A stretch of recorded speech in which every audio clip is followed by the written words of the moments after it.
I'm Joe Catalano with an AM Quincy news update for Friday, June 27th.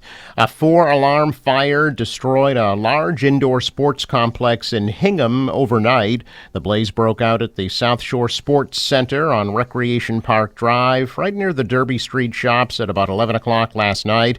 Flames were shooting through the roof when firefighters arrived, and the building is now considered a total loss. Officials say the fire may have started in the kitchen, but the exact cause is still under investigation. No one was in the building at the time, and there were no injuries. Firefighters remain on scene this morning, dousing hot spots. South Shore Sports Center opened in 1973, providing a variety of sports programs for youths and adults. The Quincy Housing Authority is proposing a new 7-story, 94-unit apartment complex for a vacant piece of land behind Tobin Towers on Clay Street in Wollaston. Housing Authority Executive Director James Marathas says the new development would consist of 94 one-bedroom apartments that are badly needed for Quincy residents aged 62 and older. The new building would include a garage parking on the first floor and surface parking for a total of 112 vehicles to be shared with Tobin Towers. Marathas says the tenants for the new development would be chosen by a lottery system with the state. However, he says the goal is for at least 70% of the new tenants to be Quincy residents. The planning board will hold another public hearing on that proposal on August 6th. The Quincy Planning Board did approve 5 new developments this week. Officials approved a 4-story, 21-unit condo complex for 506 South Street in Quincy Point, a 6-story storage facility for 21 Weston Avenue, a 5-story, 62-unit condo complex for Old Colony Avenue, and a separate 19-unit complex on Old Colony Avenue.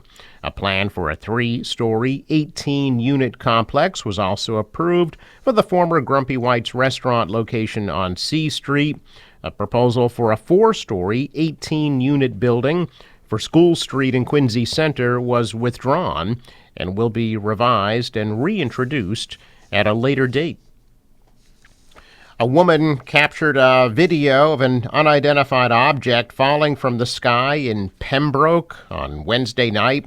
Colleen McCormick said she was sitting by her hot tub at about 9 p.m. when she saw a strangely shaped object in the air. She recorded the object headed straight down in an 8-second video. The FAA said they didn't get any reports of debris in the area and was not able to comment on the video, saying they don't comment on any third-party videos. Expecting to hear a loud boom of some sort, McCormick ran to the front of her house to hopefully capture the landing, but said the blinking object quickly vanished from her view. The Pembroke Police Department said they did not get any reports of debris in the area, neither did the Pembroke Fire Department. The Wildcats softball team in Marshfield was surprised with brand new uniforms at their practice last night. The softball team is part of the Road to Responsibility program, a nonprofit on the South Shore that houses and supports adults with intellectual and developmental disabilities. One of the parents donated nearly $2,000 to buy the team new jerseys. You can also donate or volunteer for Road to Responsibility, which serves about 1,000 adults with disabilities on the South Shore. The City of Quincy presents Kids Fest Saturday from noon to 8 p.m. on the Hancock Adams Common in Quincy Center. The free event will include live entertainment, a live animal experience, storytelling, robotics and coding workshops, a photo booth, and a puppet show. Food and beverages will be available for purchase. Some events do require registration at quincyma.gov. The event will be held rain or shine. The 8th Porch Fest Quincy Music Festival will be held Saturday from 2 to 8 p.m. in Marymount, Squantum, and Wollaston Hill. Over 100 bands will be performing, and food and beverages will be available for purchase. That event will also be held rain or shine. The Quincy Parks Department's Environmental Treasures Program presents A Worker's Paradise, the World War I public housing in Quincy Point on Saturday at 10 a.m. A free walking tour of the first federal public housing built in 1918 and 1919 to house workers employed by the Fore River Shipyard will be part of that event. You can email Sally Owen, sowen at quincyma.gov for registration. Quinn Cycles will host a bike ride to each of Quincy's beaches on Saturday. The ride will leave from Quincy Center at 9 a.m. Visit quincycles.org for more information. The Dorothy Quincy Homestead will feature a workshop on colonial printing Saturday from 11 a.m. to 2 p.m. A $10 donation is requested. The 17th annual Bill Dunn Jr. Memorial Road Race will be held Saturday at 9 a.m. at St. Thomas Aquinas Hall on Darrow Street on Howe's Neck. Proceeds benefit scholarships for Quincy Public School students. There will be a 5-mile run or a 2-mile walk.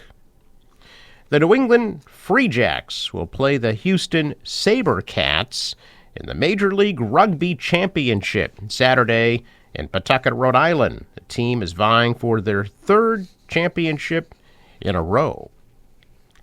The Quincy Youth Boys Lacrosse team is celebrating their first ever undefeated season, recently winning the Old Colony League Lacrosse Championship. Quincy City Councilor at Large Scott Campbell led a special recognition for the team at last week's City Council meeting. Campbell also gave credit to the director of the boys lacrosse team, Dan Sampson, and coach Kevin Lynch. The Blessing of the Dogs will be held Saturday from 11 a.m. to 1 p.m. at the Squantum Yacht Club on Quincy Shore Drive. The event is open to the public, and there will be refreshments, giveaways, and dog treats. All the donations will benefit the Squantum Yacht Club's youth sailing program and the Quincy Animal Shelter. March Forward Quincy, Indivisible Quincy, and the Feminist Action Team of Indivisible Mass Coalition will be holding a rally on Sunday at the Hancock Adams Common in Quincy Center to protest the repeal of the Roe v. Wade decision, which legalized abortion. Quincy-opoly board game is back in stock at Quincy 400 headquarters at 1247 Hancock Street in Quincy Center. You can visit quincy400.com or discoverquincy.com for more information. Reminder, the Quincy Police Department is collecting donations for the USO through July 4th. Donations may be dropped off in the lobby of the police station on C Street. Items needed include non-perishable food, toiletries, paperback books, magazines, and board games. The donations will be dropped off at the USO office at Logan Airport and then distributed to the troops. The Adams National Historical Park in Quincy is accepting applications for a community volunteer ambassador to focus on initiatives related to the 250th anniversary of the American Revolution. The 48-week paid internship is open to high school students aged 18 to 30 or up to 35 for veterans. Applicants must be a U.S. citizen or a permanent resident. The deadline to apply is July 4th. You can visit nps.gov/Adam for more information. A check of business news. Stocks are higher. The Dow is up 404 points. The Nasdaq rose 194. The S&P is up 48. Asian stocks mixed, losing some of their morning gains after U.S. stocks ran to the brink of another record. The dollar rose, the euro is higher, and oil at $65 a barrel. In sports, Red Sox open up a series with the Blue Jays at Fenway at 7 o'clock tonight. The National Weather Service forecast. For today, partly cloudy and high of 74 degrees. Cloudy tonight and a low of 61. Tomorrow, some showers mainly in the morning, and then cloudy with a high tomorrow of 73. Partly cloudy on Sunday with a high of 82. Then Monday, sun and clouds and a high 89. The marine forecast calls for 2-foot waves. East winds 5 to 10, gusting to 20 knots, and a high tide at 1:44 p.m. Sunrise 5:09. sets at 8:24. I'm Joe Catalano with an AM Quincy news update for Friday, June 27th.